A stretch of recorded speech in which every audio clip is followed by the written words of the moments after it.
But it's a blow for Arsenal.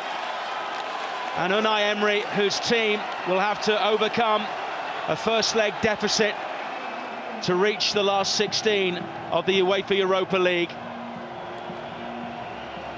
Aubameyang, Torreira and Suarez all came on to try and improve Arsenal's chances of scoring, but in fact they were better in the first half prior to the goal by Dragoon.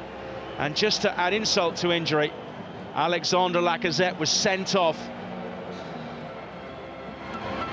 just before the end of the game and will miss the second leg at Emirates Stadium next Thursday. Defeat for the Gunners in Belarus. BATE Borisov 1, Arsenal 0. Well, a very frustrating evening indeed for us out there against BATE Borisov, losing 1-0 and also having Alexandre Lacazette sent off. I'm joined in the studio, as I was before the game and at half-time, by Perry Groves and Anne-Marie Batson. Perry, I've got to come to you first. Look at that grumpy face you've got on. I'm not surprised. What's your initial reaction to that? 'Cause that was a very, very disappointing evening. Yeah, it was disappointing, frustrating. Actually, we got worse in the second half. I thought we was going to improve. There was watching that, and I know people say about the pitch, and obviously we like to play free-flowing football, but then you have to have players who have some authority and some assurance. I didn't see anybody get the game by the scruff of the neck. And we mentioned first half, I thought they took too many touches, which they did. The more and more touches that you take 3, 4, 5 touches, and you sort of run the ball to your teammate, then their back 4 and back 5 have a chance to get themselves in position. So I just think there was just a lack of maturity. And when you go into these places, to BATE Borisov, quite rightly, they've made the pitch as difficult as possible. So then you have to overcome that. You overcome that mentally and you overcome that physically. I don't think mentally we were quite at it. We didn't quite know how to go about the game. So that's what's really, really frustrating. Well, let's have a look at what some of the fans are saying and see if Anne-Marie agrees with any of these. Loads of reaction, as you'd imagine, and a lot of people, like Capel here, Anne-Marie's already nodding, that BATE haven't actually played a competitive game since December, yet it was Arsenal who looked slow. Capel said out of shape, lacked quality to a man and sideways football. Pitches are horror, yes, but we've been shocking on the ball. I'm a teapot on Twitter. I'm loving these Twitter names. There's no creativity. Creativity is something you guys have been pointing out a lot, talking about the crosses that are just too easy for BATE to deal with. Anne-Marie, you're nodding your head in agreement with me there. Do you think those 2 tweets hit the nail on the head? Absolutely spot on, especially that first one from Capel. I think just nailed it completely in those, in those characters. I don't even know where to start with it, because I said to you about who is the captain tonight, because I couldn't see somebody, like you said, grabbing the game by the scruff of the neck and telling people what they were supposed to be doing. They did look out of shape. It didn't get into any rhythm whatsoever. They looked completely frustrated. Just, I don't even know where to start with this at all. The thing is, say with the pitch, that sort of pitches, you take 2 touches, one to get your touch and your next one to pass.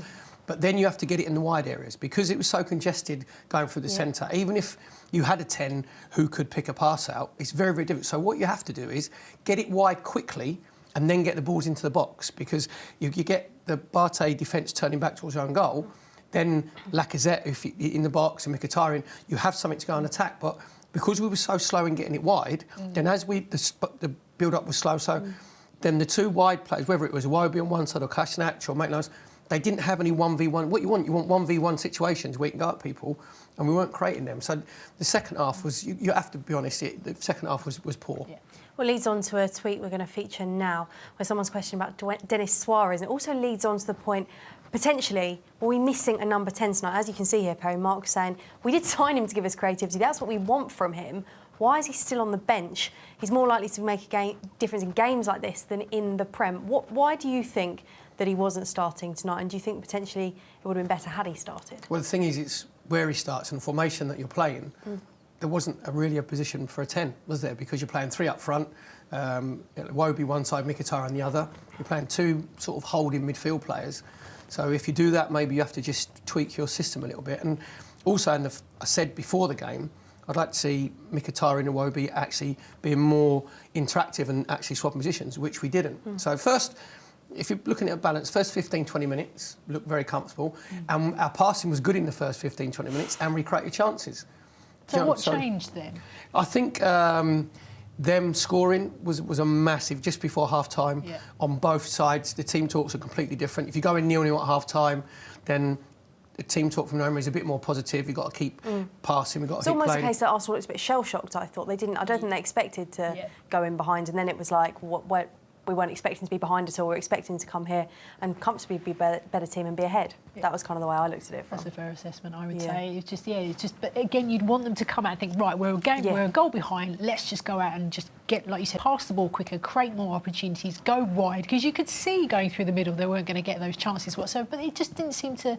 Nobody seemed to be talking to each other as well, were they? But the only thing as well that was watching it is, I don't think we're harsh enough with each other on the pitch. I don't see a lot of players moaning at each other. There was one, which I explained in the second half, there was one instance where I think it was Guendouzi had the ball and he was in the set and he took 4 or 5 touches, he dribbled it to Alex Iwobi. By the time the ball's got there, their back 4 and back 5 has come across, so he's not B1. And Iwobi should be saying to Guendouzi, get it to me quicker, get it out your feet and just roll it to me. Give me a chance to be 1v1 or to cross it in. So maybe their frustrations, I wouldn't mind if they took their frustrations out on each other just to get a reaction. And it just seemed like they was all looking to try and help their own game out, and then therefore they couldn't influence their teammates. So it was just really tough. It was a tough watch as an Arsenal fan. It was a tough watch. It was a little bit indeed. Well, frustration seems to be the key word in the studio, understandably.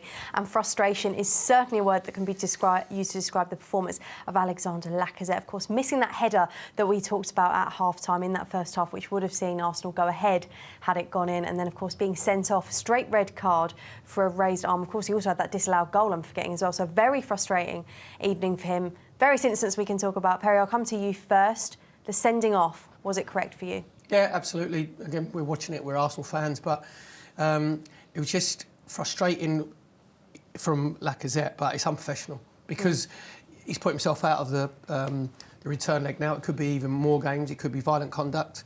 And to be fair, Filipovic was like a rash. He followed him everywhere all night. But then you have to keep your head clear. You have to keep a cool head. And then when he swung his arm, his elbow sort of caught him in the shoulder and then to his face. But 100% it's a red card. And the first thing he'll say when he gets to the dressing room is, well, he apologised to his manager first, then apologise to his players, because you end up letting your players down. You need Lacazette and Aubameyang on the pitch because you hope that they're going to rock deeper, more bodies in the box. So he'll know he's let himself down and he's let his teammates down there. Well, plenty of possession, as you can see on the screen right now, and also plenty of corners for Arsenal tonight. 12 compared to just 3 for BATE. And this is something that you've also picked up on social media. Anne-Marie's laughing, so I'm going to come to you first. Arsenal Scott has said, it's seriously doing my head in seeing us take corners. Would you echo that view? Yeah, and we were talking about each time there was a corner, we kept saying, right, get it in the box. Get it in the box. And then it just got to the edge of the box, and it was always Mkhitaryan, wasn't it, who was taking the corners? And I was saying, look, it's obviously Mkhitaryan, it's not working for him taking the corners. Can we have somebody else, please? But you know, it was the card that was dealt in the end, but it just didn't work, did it, with the corners? No, the thing is, there's 2 things there on the corners. It is a big frustration when you see it keep hitting the first man, right? Yeah. And then the corner take will say, I'm a standing foot because the pitch is softer. It might be a big difference. If that's, I'm not a rocket scientist, but put one of your players at the near post. Yeah. Put one of your players at the near post so they can get the flick on, rather than their person getting in to the ball first. So there's 2 things. I've quite rightly changed the corner taker, or if everybody's struggling, because Torreira come on and took a couple and he struggled, put one of your centre halves at the near post so he can get the flick on.